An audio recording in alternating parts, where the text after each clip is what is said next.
So I think without further ado... I think we should get it started. Everybody, please welcome Aiden and a Kilt! How's it going, everybody? There we go. How's everyone doing? So, I shit my pants yesterday.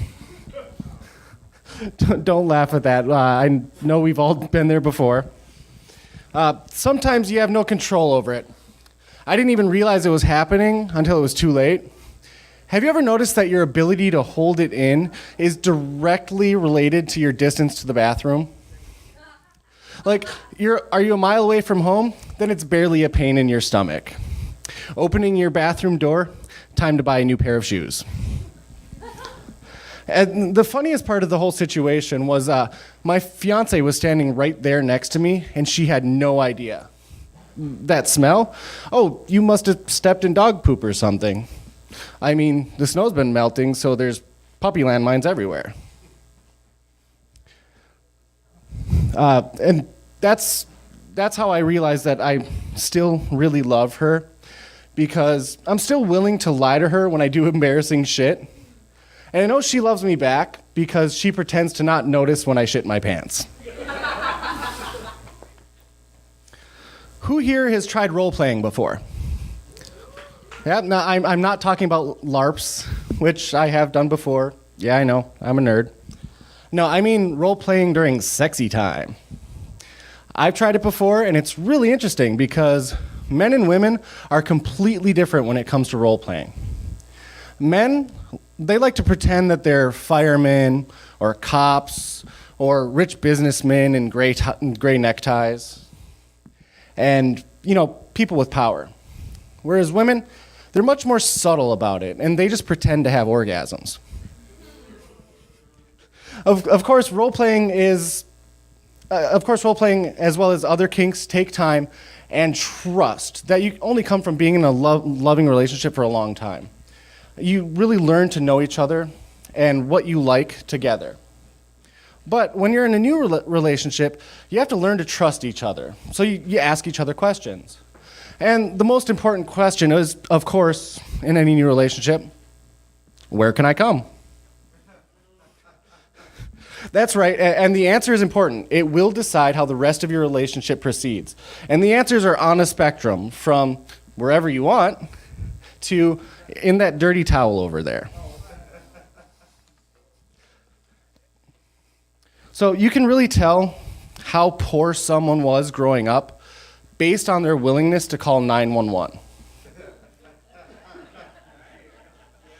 My roommate called 911 once because the fire alarm in my bedroom was beeping. Not going off, just making a beeping sound. She actually called me up at work and made me come and meet the fire department to explain what was going on. It was really annoying. You can tell she's from Edina. Yes, Edina.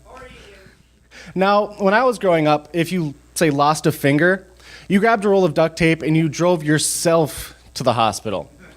Or in my case, you biked to the hospital because I wasn't old enough to drive, which was really hard to do with all the duct tape in my hand. Rich people don't realize that calling 911 is really expensive. And there's no way out of it. They have your phone number, they know your name, and they know where to send the bill. I mean, did you know if you go into an emergency room missing a finger and tell them that your name is John Doe, they have to stitch you back up? It's like the law or something. I imagine there's like one guy out there who's actually named John Doe, and his insurance premiums are just through the roof.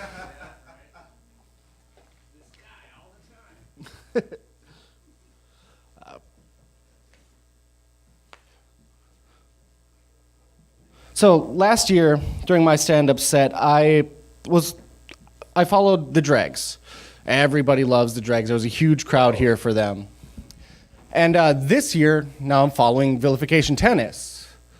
The person picking this schedule either really hates me or has way more confidence in my stand-up comedy than I do.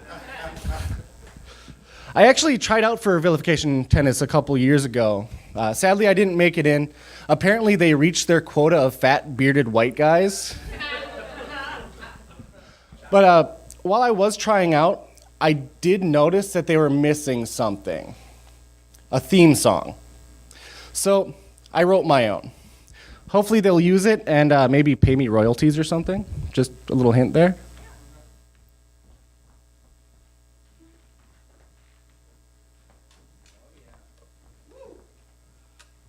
So this is my ukulele. If you stick around after this set, you will get to see Eric Thompson performing.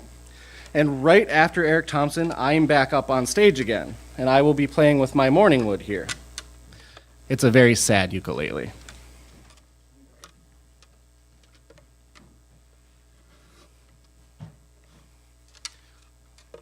All right, so this is a parody of Hallelujah. So.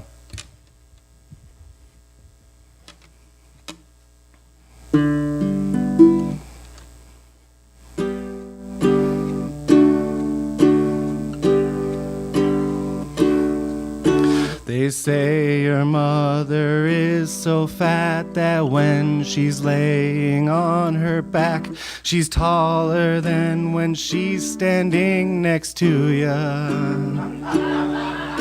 They say she is such a whore, her middle name is Revolving Door. But don't take it personally, it's vilification. Vilification. Vilification. Vilification. Vilification tennis.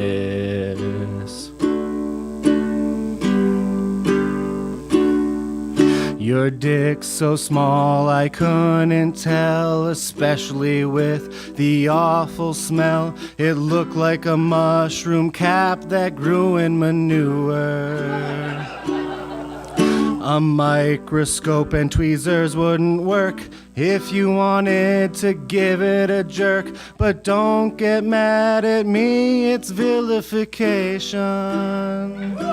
Vilification.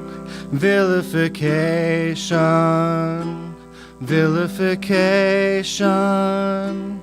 Vilification tennis.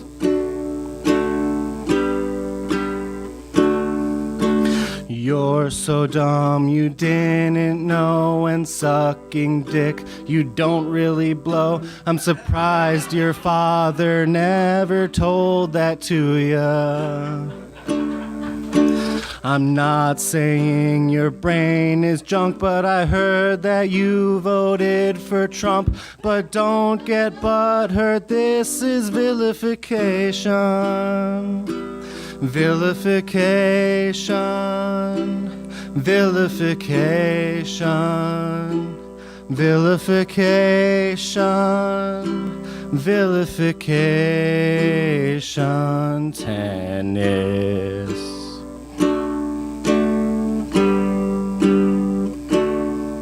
No, I'm not saying you're ugly as fuck, but if you had any luck, the toxic waste would have also given you powers.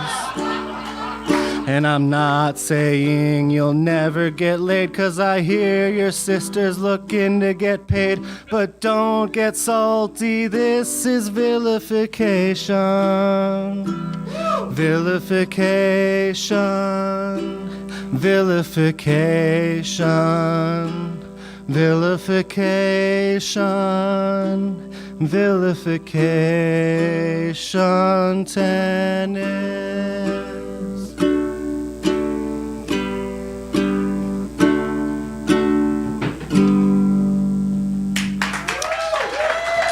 Thank you. So originally my set was supposed to be a full 25 minutes, but I was in 10 different shows this whole weekend, and a lot of them I didn't actually finish writing until about 5 minutes before I was on stage. This one included. So luckily, I was able to ask my friend Cara to take over the second half of my act here to really help alleviate some of the stress that I've been feeling. I'd like you guys to all give her a round of applause. Please welcome to the stage, Cara White.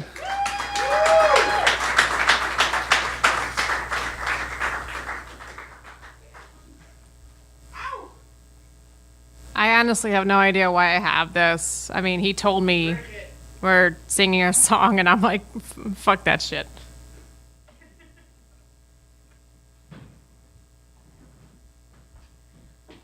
All right, let's get down to business, shall we? So, you may not tell, I'm not originally from here. Yeah, no. See, I'm originally from the South. Give me 2 seconds. See, I'm originally from the South, and so, yeah, so I do not really know a whole lot about Minnesota culture, except for I've been up here for a flea on a dog on a tick, which is about 10 to 12 years in Southern speak. So one interesting thing that I have found out is there is such a thing as losing your Southern card. I had no idea that was actually a thing. I figured, you're born from the South, you grow up in the South, Southern culture is your heritage, but apparently going home is a thing. So I went home recently, and you would think that the couple of things that they would have, picked apart about me would be like, oh, you voted for Obama? Oh, okay, yeah, we need to talk about that. Oh, I'm sorry, you're pro-life? Yeah. Yeah, see, we go for that, actually. That's actually okay. We're fine with that. The one thing that they picked apart was how I talked.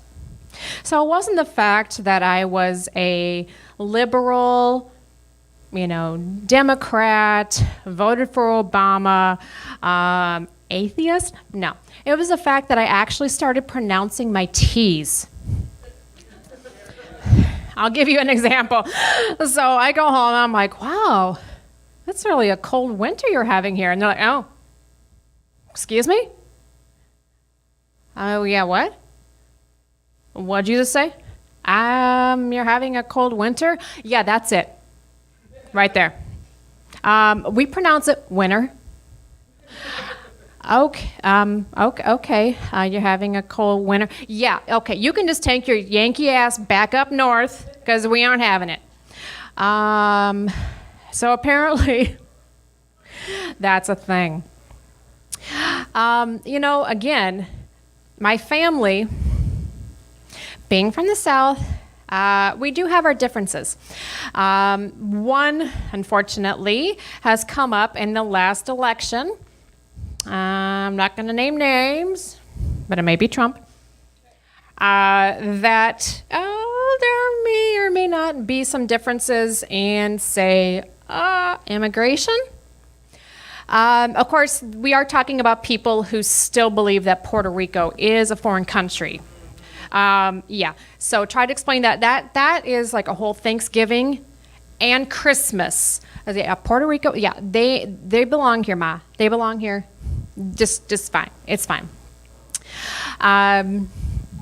But apparently, out of everything that I've said about them, it's like, okay, you know what? Okay, don't hate me for my religion. Don't hate me for who I vote for. Don't hate me for my social politics. Hate me because I'm a really bad person. I mean, I have so many other things that you can pick apart. I mean, just thousands of them. So the one of them being, okay, so recently I treated myself. I have never flown first class before, and I highly recommend it. I really, really, really do, especially for the free drinks. Yeah, they don't stop you. I'm just pointing that out. Tip. So I recently flew first class, and it is remarkable. But as I'm settling in, I'm getting my blanket, I'm getting my pillow all fluffed, putting my purse up. I'm like, okay, what am I going to watch on the movie? I turn around. There's a fucking 9-year-old kid behind me. I'm sorry, but you're 9 years old. Every fucking seat in the plane is first class. How much leg room does a 9-year-old need? I'm sorry. You know, that is something that, okay, I understand the parents want to sit there, put the kids in the back. They don't know the difference. They don't know the difference. They won't know the difference until they actually hit puberty and beyond. You have a kid sitting in first class and you put a dog in the overhead bin. I'm sorry, switch that around a little bit.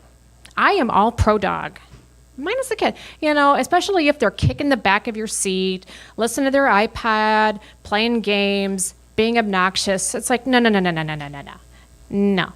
Put them in luggage for all I care. Again, I'm a horrible person.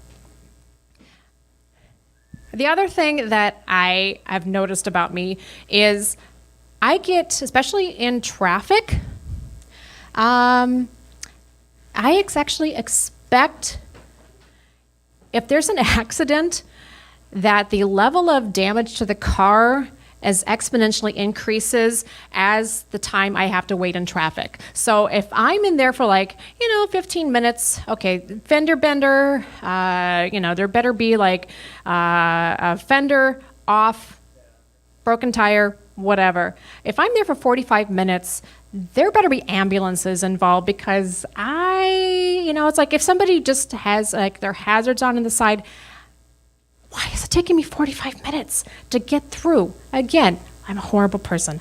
I understand that. I agree. Yeah. Thank you for that. It is true. The second thing is I absolutely abhor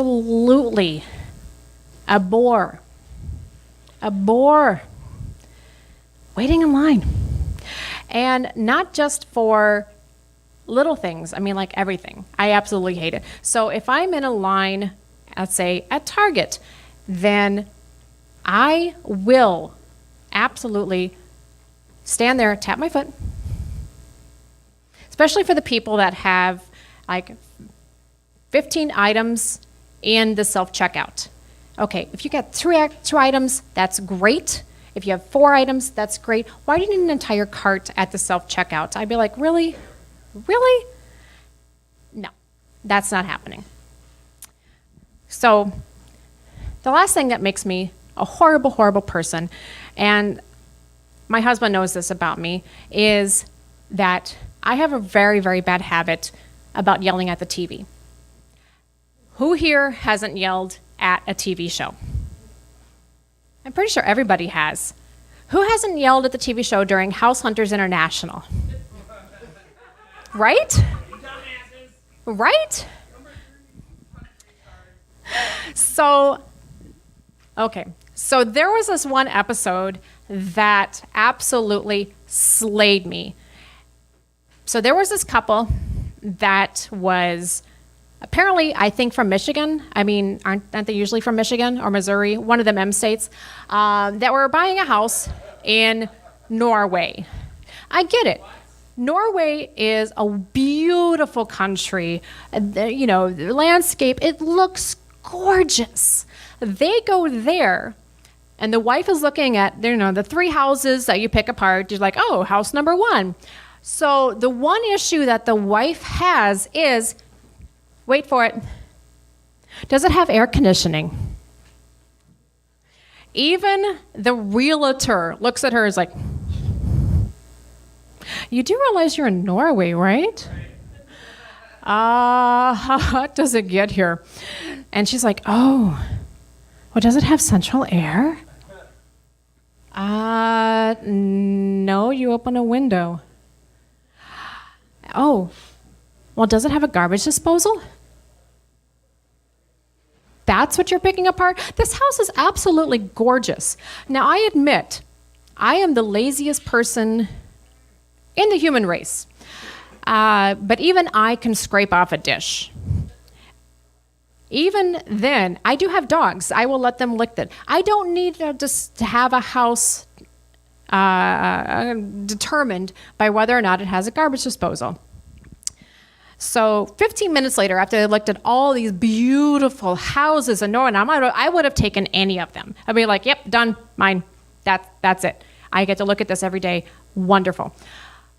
She's like, I think we need to build our own. I'm sorry, what?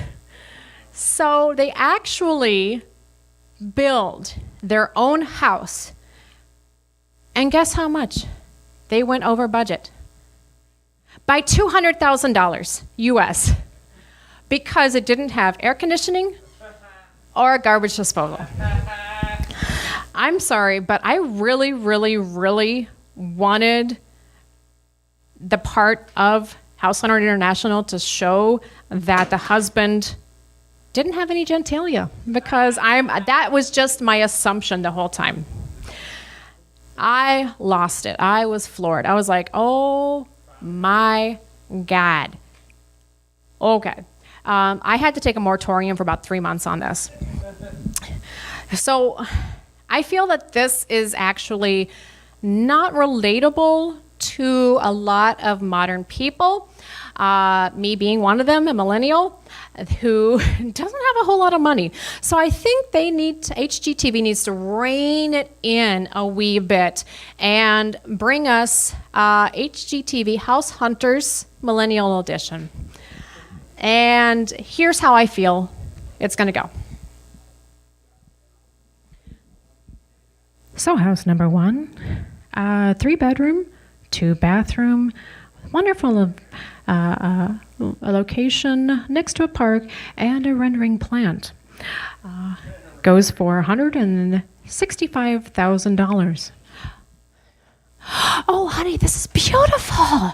Oh my gosh, this is just, I don't notice that. I hardly notice the smell at all. No, you know what? We can add on. I'm pretty sure we can get like triple pane windows. This just, I like having the walk-in closets. What do you think? No. All right, then let's keep looking. House number 2, 4 bedrooms, 1 bathroom, $185,000. Wow, this is beautiful. Once I take the crime scene tape down, this is actually going to turn out just fine. I think so. What do you think? Just a little more paint, maybe some new carpeting. This is going to be great. What do you think, honey?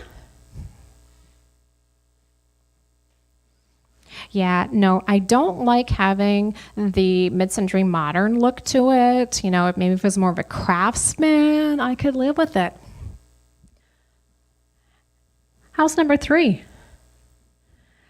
3-bedroom, 2-bathroom, attached garage, enclosed pool with a lovely view of the park. What do you think, honey? This is beautiful. Oh my gosh. Oh, and you know what? The realtor said we didn't have to mind the actually raccoons in the attic. But we can't actually get rid of them because they are squatters. Do you think we can have it? Oh, man, it's only $132,000. Yeah, but does it actually have a garbage disposal? And thank you very much. All right, that's Cara and Aiden, everybody.